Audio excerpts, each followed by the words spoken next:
paint her vehicle, get an oil change, get new brake pads, $100, so that she could get a pack of cigarettes and get some food. About a month ago, I sent Jen $500, and that was the last time I'd sent her any money. My mom would always hassle me about giving Jen money, because I'd never met her. He can't understand the truth, and he really needs to snap out of this. I think I was a really good boyfriend to her, because I never cared about the money. It was more about her well-being and her happiness. If I knew Jen wasn't real, it wouldn't have changed my reasoning for giving her the money. In the back of his mind, I know he knows it's a scam, but his heart is so into it. I never met Jen in person because she always had an excuse. She had leukemia, she'd be in the hospital. She didn't feel comfortable coming out in the world because of the way that she felt she looked. I would love to meet Jen face to face. It would make me feel that the relationship was real. If this girl is real, I will go out and buy her a diamond ring myself and get down on one knee and ask her to marry him. That's good. All right.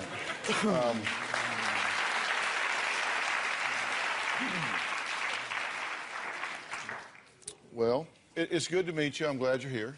Thank you. It's supposed to be here. You're not long back from being deployed overseas. You've been a Marine. Yes, sir. You've been in for how long? 4 years. Yeah. You spent 3 months in Iraq and 8 months in Afghanistan. Yes, sir. What's going on here? You think this girl's real? Look, just forget about all this. To be honest, all the negative evidence against her, I highly doubt it. You know, no matter what I feel and maybe what I think, and after looking at that, it's like, all right, yeah, I'm crazy.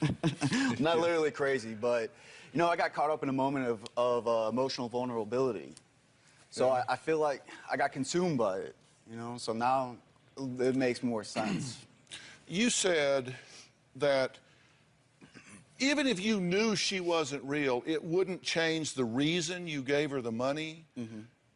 That seems like two sentences jammed together that don't fit or make sense. Explain that to me. If I knew she wasn't real, it wouldn't change the reason I gave her the money.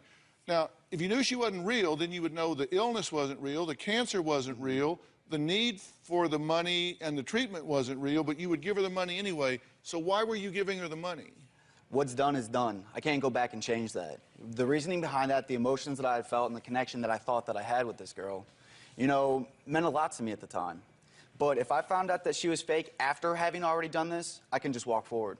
Just say, you know what, what's done is done, life lesson learned. There's more money in the world to be made. If she's fake, does that just piss you off? That she's used you in this way?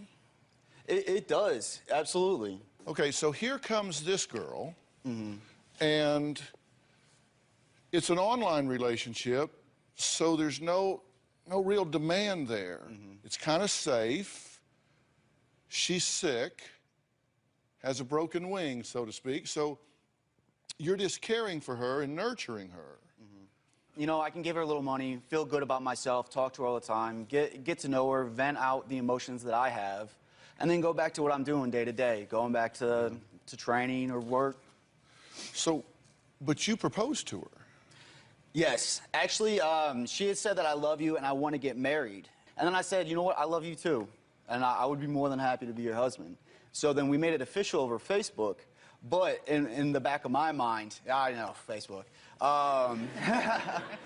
But in the back of my mind, I thought, you know what, if this is real, if this is really going to happen that way, sure, I'll be more than happy to put that title of engaged with you. But the day that I meet you and the day that I really get to be with you, it'll be a surprise and it'll sweep you off your feet and you'll remember her for the rest of your life. Now, you've tried to see her. Yes. You drove 3 hours to see her one time. Yeah, so I called her up, and she was in the hospital at the time. I'm like, that's fine, no problem whatsoever. We're halfway traveling.